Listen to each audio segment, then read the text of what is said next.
ওমানের পাবলিক প্রসিকিউশনের সাম্প্রতিক প্রতিবেদনে উঠে এসেছে দেশটির আইনি পরিস্থিতির চাঞ্চল্যকর চিত্র। গত এক বছরে দেশটিতে শ্রম আইনের লঙ্ঘন ও চেক জালিয়াতি সংক্রান্ত অপরাধের সংখ্যা উল্লেখযোগ্যভাবে বৃদ্ধি পেয়েছে। পরিসংখ্যান অনুযায়ী শ্রম আইন লঙ্ঘনের দায়ে সর্বাধিক ২২,৩০৯টি মামলা দায়ের করা হয়েছে, যা ওমানের বিচারিক ব্যবস্থার একটি উল্লেখযোগ্য দিক।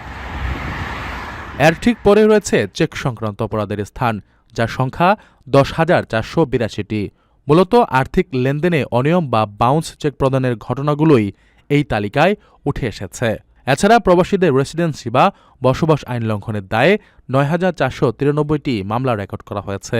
বিষয়টি দেশটিতে বসবাসরত প্রবাসী ও বিদেশি নাগরিকদের জন্য কিছুটা অস্বস্তির। প্রযুক্তিগত উৎকর্ষের দিক থেকেও পাবলিক প্রসিকিউশন বড় সাফল্য দেখিয়েছে। বর্তমানে ৫৪,২৭৬টি মামলা ইলেকট্রনিক বা ডিজিটাল পদ্ধতিতে জমা দেওয়া হয়েছে, যা ২০২৪ সালের তুলনায় ১৯.২% বেশি। সরকারি ডিজিটাল রূপান্তর সূচকেও সংস্থাটি ৮২% স্কোর অর্জন করেছে, যা গত বছরের চেয়ে ৩% বেশি। সব মিলিয়ে আইনি প্রক্রিয়াকে আরও গতিশীল ও প্রযুক্তি নির্ভর করতে ওমান সরকার যে বড় পদক্ষেপ নিয়েছে, এই প্রতিবেদন তারই বড় প্রমাণ।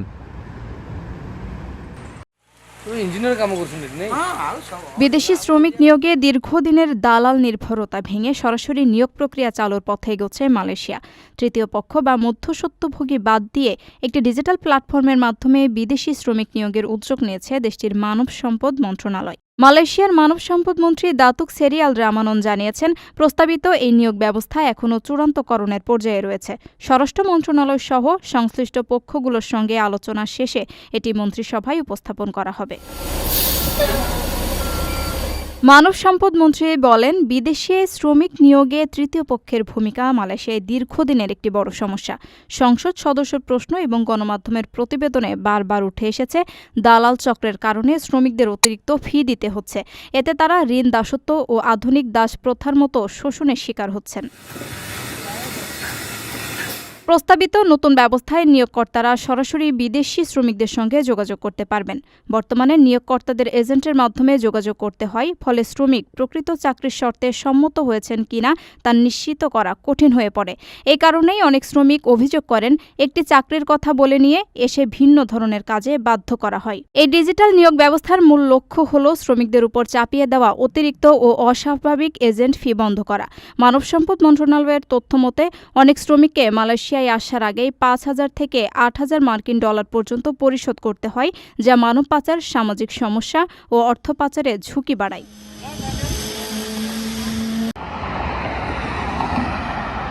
সৌদি আরবে অ্যাপের মাধ্যমে গাড়ি ব্যবহারের সেবায় চালকদের পরিচয় নিশ্চিত করতে নতুন প্রযুক্তি চালুর ঘোষণা দিয়েছে দেশটির পরিবহন নিয়ন্ত্রণ সংস্থা টিজিএ। সংস্থাটি জানিয়েছে, যাত্রীদের নিরাপত্তা, নিয়ম মেনে সেবা পরিচালনা এবং সেবার মান বাড়ানোর লক্ষ্যেই চালকদের জন্য ফেসিয়াল রিকগনিশন যাচাই বাধ্যতামূলক করা হয়েছে। নতুন ব্যবস্থায় চালককে নির্দিষ্ট সময় পরপর মুখ দেখিয়ে যাচাই সম্পন্ন করতে হবে, যাতে অ্যাপের নিবন্ধিত চালকই সত্যিই গাড়ি চালাচ্ছেন কিনা তা নিশ্চিত করা যায়। একই সঙ্গে চালক ও গাড়ির তথ্য নথিভুক্ত রাখতে একটি অনলাইন ড্রাইভার রেজিস্ট্রেশন প্ল্যাটফর্ম চালু করা হবে, যার মাধ্যমে প্রয়োজনীয় তথ্য ডিজিটালভাবে সংরক্ষণ ও পর্যবেক্ষণ সহজ হবে। কর্তৃপক্ষ জানিয়েছে, এই ব্যবস্থা চলতি বছরের শুরুর দিকেই বাস্তবায়নের পরিকল্পনা রয়েছে। এতে চালকের অ্যাকাউন্ট অন্য কাউকে ব্যবহার করতে দেওয়া, ভুয়া পরিচয়ে গাড়ি চালানো বা অননুমোদিত চালকের ঝুঁকি কমবে বলে মনে করছে কর্তৃপক্ষ। ফলে যাত্রীদের আস্থা বাড়বে এবং পরিবহন খাত আরও নিরাপদ হবে। এদিকে পরিবহন নিয়ন্ত্রণ সংস্থা আবারও জানিয়েছে, নিয়ম অনুযায়ী অ্যাপভিত্তিক গাড়ি চালানোর কাজ সৌদি নাগরিকদের জন্যই সীমিত থাকবে। তাদের মতে, এ উদ্যোগ জননিরাপত্তা জোরদার করার বৃহত্তর পরিকল্পনার অংশ।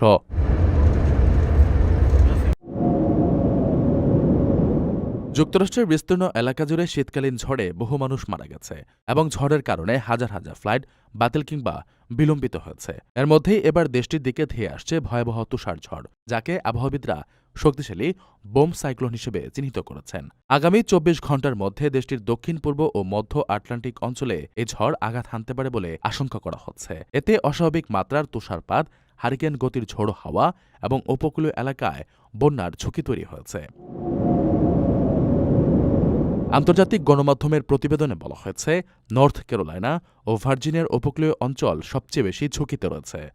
ঝড়ের প্রভাবে এসব এলাকায় তীব্র তুষারপাতের পাশাপাশি দমকা হাওয়া পরিস্থিতিকে আরও ভয়াবহ করে তুলতে পারে। এছাড়া সাউথ ক্যারোলাইনা, জর্জিয়া এবং নিউ ইংল্যান্ডের উপকূলীয় এলাকাগুলোতেও বিরূপ আবহাওয়ার প্রভাব পড়ার আশঙ্কা করা হচ্ছে। আবহাওয়াবিদরা জানিয়েছেন, শুক্রবার রাতে নর্থ ক্যারোলাইনার উপকূলের কাছে এই ঝড়ের উৎপত্তি হতে পারে। খুব অল্প সময়ের মধ্যে এটি দ্রুত শক্তি সঞ্চয় করে উত্তরমুখী অগ্রসর হবে, যাকে বৈজ্ঞানিক ভাষায় বোম্বোজেনেসিস বলা হয়। এর ফলে প্রচণ্ড ঠান্ডা বাতাস দক্ষিণে নেমে আসবে এবং এমন সব অঞ্চলেও তুষারপাত ঘটতে পারে যেখানে সাধারণত শীতকালেও এমন দৃশ্য খুব একটা দেখা যায় না। বর্তমানে যুক্তরাষ্ট্রের অন্তত ৩৭টি অঙ্গরাজ্যে আবহাওয়া সতর্কতা জারি করা হয়েছে। জর্জিয়ার উত্তরাংশ, ক্যারোলিনা অঞ্চল এবং দক্ষিণ ভার্জিনিয়ার প্রায় ২,৮০,০০,০০০ মানুষ সরাসরি তুষারঝড়ের সতর্কতার আওতায় রয়েছে। নর্থ ও সাউথ ক্যারোলিনার বহু এলাকায় ৫ থেকে ১০ ইঞ্চি পর্যন্ত তুষার জমতে পারে বলে পূর্বাভাস দেওয়া হয়েছে। এমনকি আটলান্টার মতো শহরেও, যেখানে তুষারপাত অত্যন্ত বিরল, সেখানে অস্বাভাবিক ঠান্ডা ও তুষারের কারণে বড় ধরনের দুর্ভোগের আশঙ্কা করা হচ্ছে। এই ভয়াবহ আবহাওয়ার ফলে বিদ্যুৎ বিচ্ছিন্নতা, সড়ক ও বিমান চলাচলে মারাত্মক ব্যাঘাত এবং জনজীবনে ব্যাপক বিপর্যয় সৃষ্টি হতে পারে বলে আশঙ্কা করা হচ্ছে।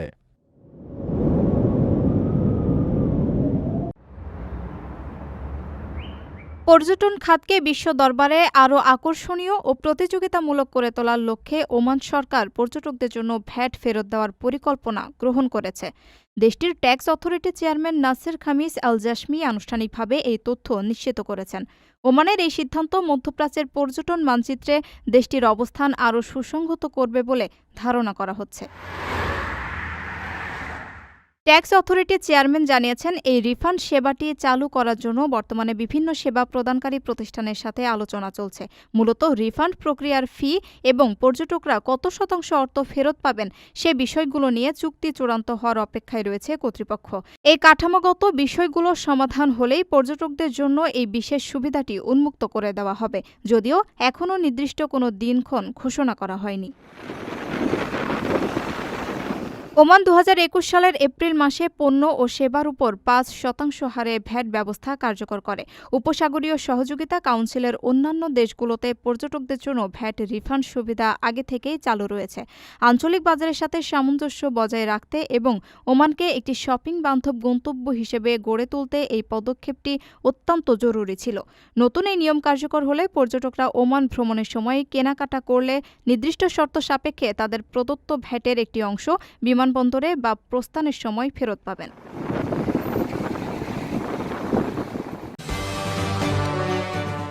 পর্যটন ভিসার আড়ালে অবৈধভাবে কাজ করা অভিবাসীদের বিরুদ্ধে কঠোর অবস্থানের কথা পুনর্ব্যক্ত করেছে মালয়েশিয়ার সরকার। শুক্রবার দেশটির মন্ত্রিসভার বৈঠক শেষে যোগাযোগমন্ত্রী ফাহমি ফাজিল স্পষ্ট জানিয়ে দিয়েছেন, অবৈধ অভিবাসীদের বিষয়ে প্রধানমন্ত্রী আনোয়ার ইব্রাহিম জিরো টলারেন্স নীতি ঘোষণা করেছেন। এতে বাংলাদেশি সহ বিভিন্ন দেশের অবৈধ কর্মীদের জন্য বড় ধরনের আইনি জটিলতার আশঙ্কা তৈরি হয়েছে। সরকারি পরিসংখ্যান অনুযায়ী বর্তমানে মালয়েশিয়ার ভিসা আইন লঙ্ঘন করে অবস্থান করছেন প্রায় ৫৪,৭৯১ জন বিদেশি নাগরিক। এদের মধ্যে একটি বড় অংশ বাংলাদেশি। মন্ত্রী ফাহিম ফাজিল জানান, অবৈধদের ধরতে নিয়মিত অভিযান চলছে।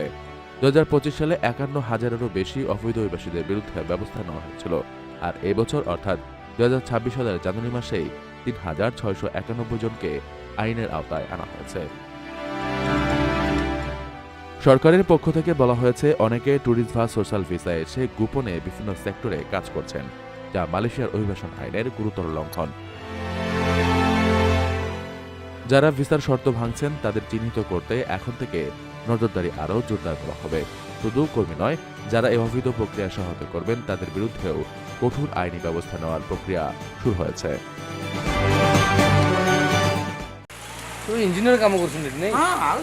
সৌদি আরবে বেসরকারি খাতে কর্মরত স্থানীয় কর্মীদের গড় বেতন উল্লেখযোগ্য বৃদ্ধি পেয়েছে। সাম্প্রতিক বছরগুলোতে দেশটির প্রাইভেট সেক্টরে কর্মরত সৌদিদের গড় বেতন সম্মিলিতভাবে ৪৫%-রও বেশি বেড়েছে, যা শ্রম বাজারের ইতিবাচক পরিবর্তন হিসেবে দেখছে দেশটির সরকার।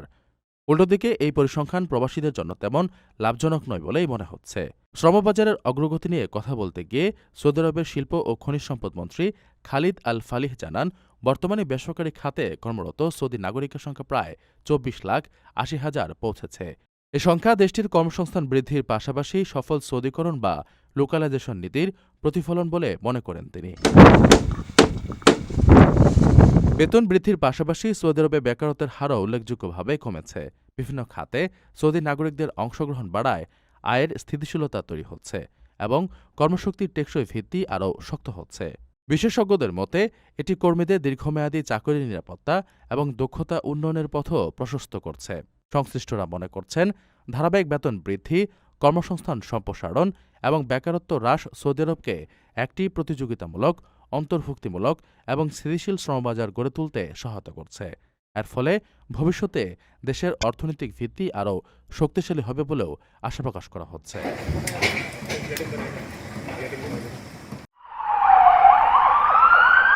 সামাজিক যোগাযোগ মাধ্যম ও মোবাইল ফোনে ছড়ে পড়া ভুয়া জরিমানার বার্তাকে সম্পূর্ণ মিথ্যা ও বিভ্রান্তিকর বলে নিশ্চিত করেছে রয়্যাল ওমান পুলিশ। সম্প্রতি বিভিন্ন নম্বর থেকে পাঠানো কিছু বার্তায় ট্রাফিক বা অন্যান্য জরিমানার কথা উল্লেখ করে নির্দিষ্ট সময়ের মধ্যে টাকা পরিশোধের নির্দেশ দেওয়া হচ্ছে বলে অভিযোগ ওঠে।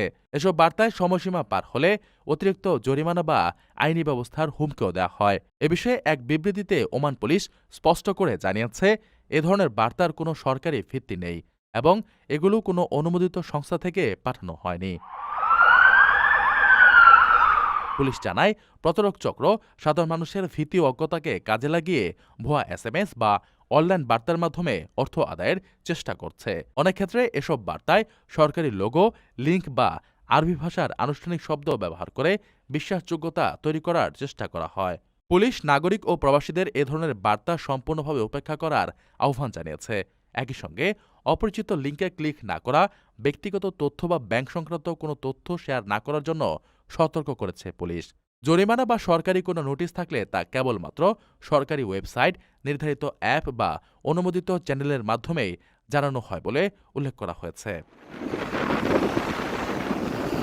ওমান পুলিশ আরও জানায়, কেউ যদি এ ধরনের ভুয়া বার্তা পান বা প্রতারণার শিকার হন, তাহলে দ্রুত সংশ্লিষ্ট কর্তৃপক্ষকে জানাতে হবে।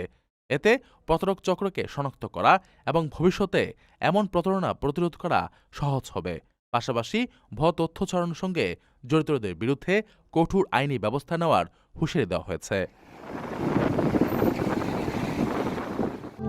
প্রবাসীদের জন্য নির্মাণ হচ্ছে দেশের প্রথম স্মার্ট সিটি, যেখানে থাকছে স্কুল, মসজিদ, হাসপাতাল, সুইমিং পুল, হেলিপ্যাড, পাঠাগার, জিম, সুপারমার্কেট, শিশু পার্ক সহ সকল নাগরিক সুবিধা। মাত্র 30 লাখ টাকা বিনিয়োগে মিলছে আকর্ষণীয় ফ্ল্যাট। প্লাটিনাম ইনভেস্টরদের জন্য ঢাকা বিমানবন্দরে VIP প্রোটোকল সুবিধা। বিস্তারিত জানতে যোগাযোগ করুন স্ক্রিনে দেয়া হোয়াটসঅ্যাপ অথবা ইমো নাম্বারে।